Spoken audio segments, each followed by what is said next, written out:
Hey you all, this is Auntie L, your garden auntie, coming back with another installation just to let you know what's going on in my fall garden at the moment. Today is October 11th and this is just what's been going on this week. This is day one, and if you just saw one of my last gold lace Wyandotte just walked out and she was doing a little bit of a duck waddle. I'm going to show her in a minute. Normally when chickens are walking, their back tail feathers are lifted high up in the air. And she was kind of, had her tail between her legs almost. And I'm going to get a close-up on her really quickly. I don't know exactly what was wrong with her, but I did find some information online from some people that I follow on TikTok that thought she might be egg-bound. I did the necessary steps to see if that was the case, including rectal examination or cloaca examination, and not really exam so much as poking about. And it didn't seem like that was an issue for her. I did also give her a long Epsom salt bath. She was soaking for about an hour, hour and a half in Epsom salt water, and within a couple days she was fine. So I don't know if she just had some fluid that was backed up in her or what, but she was fine after her Epsom salt bath. But this is the chickens out and about and doing their thing. This is her again, kind of showing you what she looked like with her tail tucked. All right, now here we are on the next day or later that week. I just had some old mini English muffins that I was not going to finish. I didn't like the taste of them. There were also some veggie crisps that I got from the store. Gave those a try. I wasn't a fan. The great thing about chickens is that any of your food scraps, anything that you buy that you don't like, they will eat it. Chickens will process food scraps, old bread, potato chips, whatever, as long as they have enough of their regular food mixed in with it. It doesn't really do them any harm to have that type of variation in their diet. So just pulling down their feed, and you can see they kind of go right for it because they haven't had anything to eat. I got some areas that I need to clean up. Here, some stuff I need to throw out that I've needed to throw out. And I will actually be having a community day where I'll be inviting some people over. Hopefully I'll get some people who want to come over and help in the garden and help me to get some of these things moved out. But yeah, crunching up those chips and laying them out for the chickens so that they will eat through them. And sprinkle a little outside so that the girls aren't all, pecking around inside the area where they are all day long. Give them an incentive to go out and move around.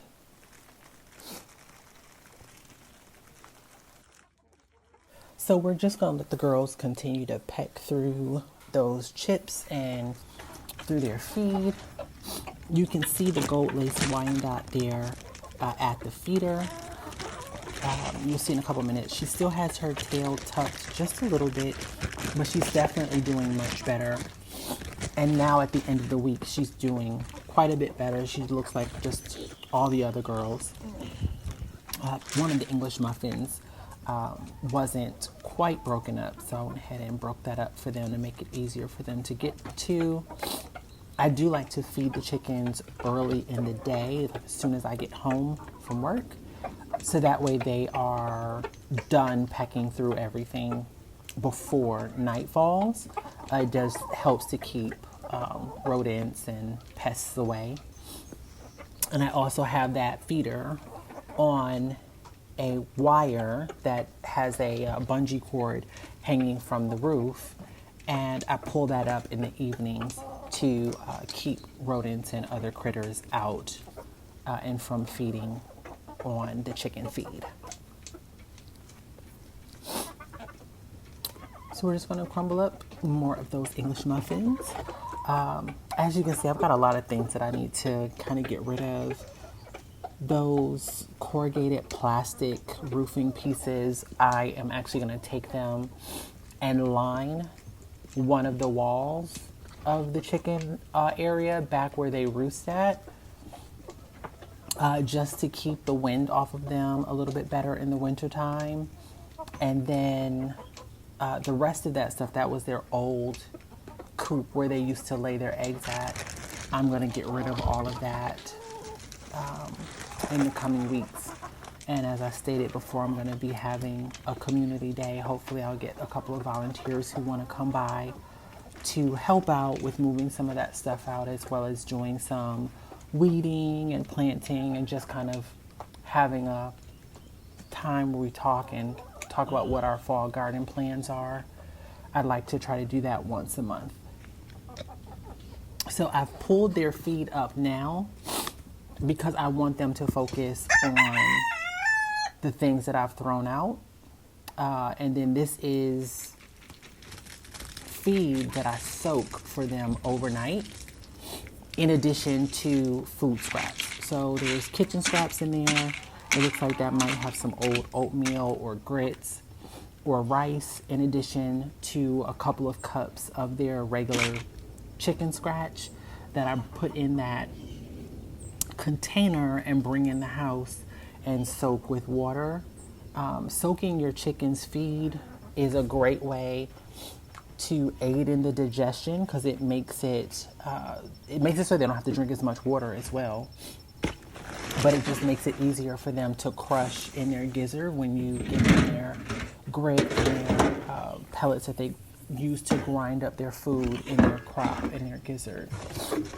Or the gizzard is where they crush it, the crop is where they hold it. But that is their feed, and it looks ashy like that because I add diatomaceous earth to their feed.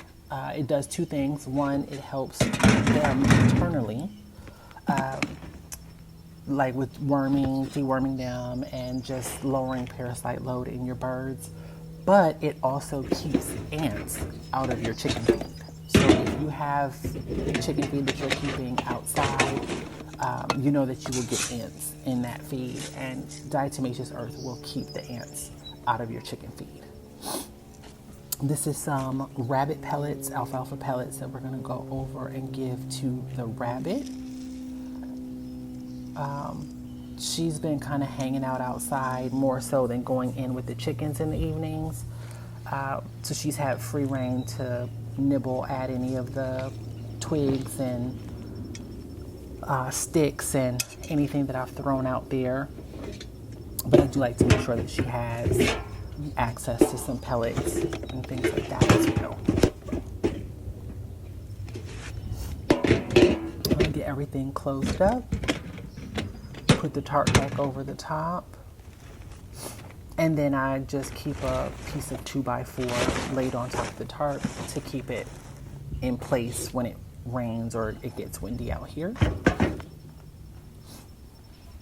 And then I'll go back in the house to get ready to soak that feed and add in any additional kitchen scraps that I have for the day.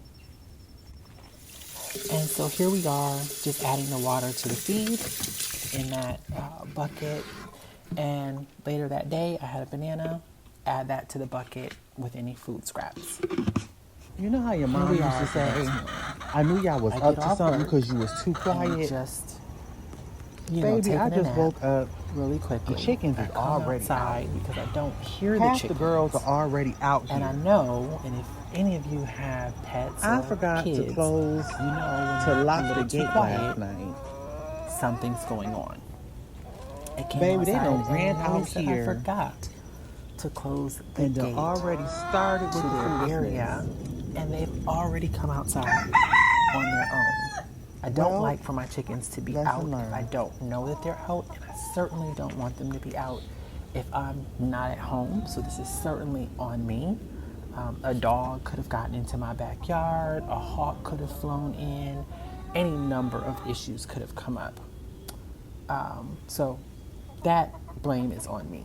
But while I'm out here, I'm going to take stock of my Jamaican sorrel that is doing well. I'm hoping to have a decent harvest out of these plants, although I did start the seed a little too late.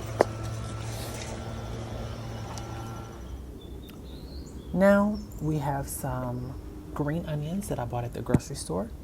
I put those in just a little bit of water, a half inch or so of water, and they've been in there for about 5 days.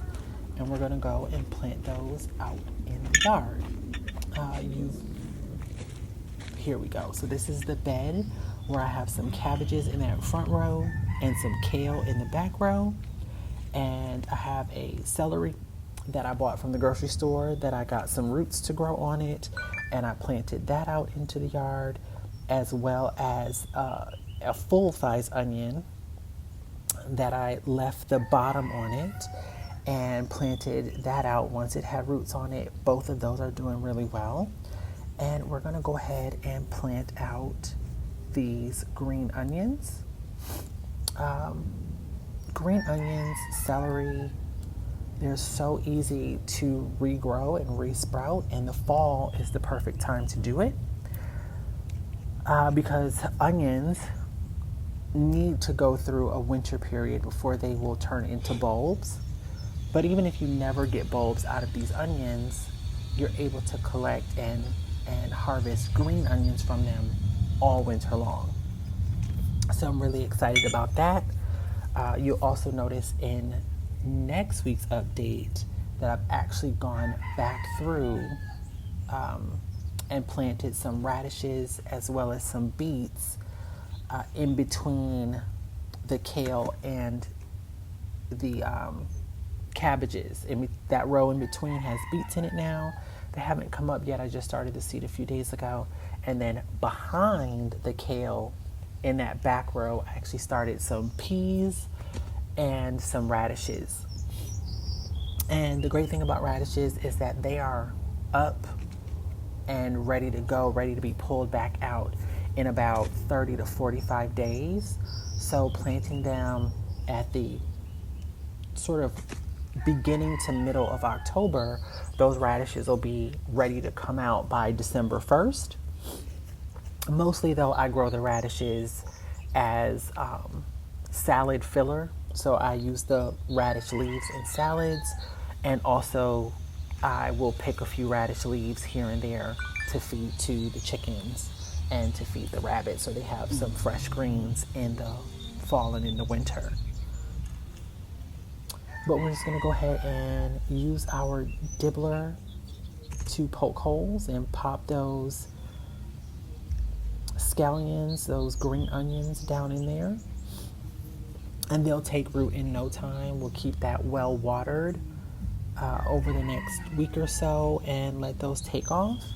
And we will have fresh green onions all fall and all winter long.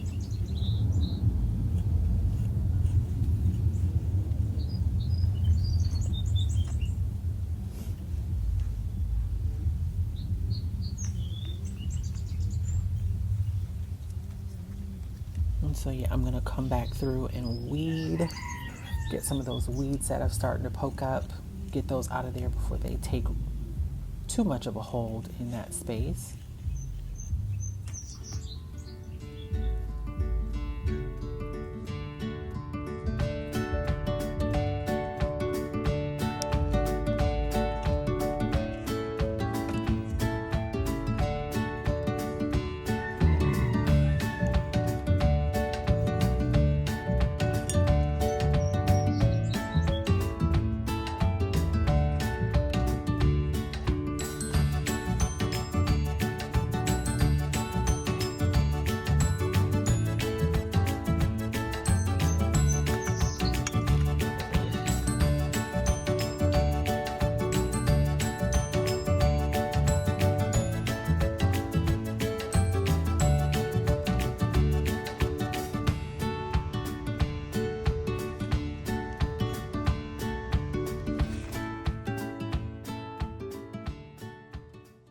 Okay, you guys, so I made the executive decision because I'm the executive here, to go ahead and pull some of my comfrey out of the front yard that had been expanding beyond the boundaries that I would prefer it to stay within.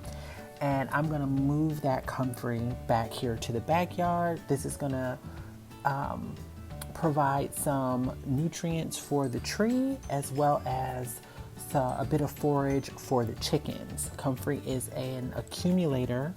It has really deep tap roots, and those leaves you can chop and drop as a mulch, but the chickens also love them. So by them having their own comfrey back here, they'll be able to nibble at that through the chicken wire. And the part that they're not able to get to will continue to grow and fill out that space really nicely. So this is what it looks like after I've planted everything, got it set down really well, tamped in, and I cut all of the leaves back, because when you initially replant your comfrey, those leaves are going to continue to let water escape from the roots, and your tap roots have a higher likelihood that they will dry out and the plants won't survive. So by chopping the top of the comfrey off, it will hopefully send a message to those tap roots to get established, and then they will put new roots out later. Surrounded that with some chicken wire so the chickens can poke their heads in to get it to a couple of the plants, but they won't be able to get all the way in there. And of course, we fed those comfrey leaves to the chickens, and of course to the rabbit. She's out there as well. So they're able to have a nice little snack this afternoon. And here's just a video of them already getting into those comfrey leaves. And I have another plum tree that I'm going to be doing the same thing on next week. That is it. That's all. I thank you so much for joining me. You'll have a great rest of your day, and I'll see you in the next video. Bye.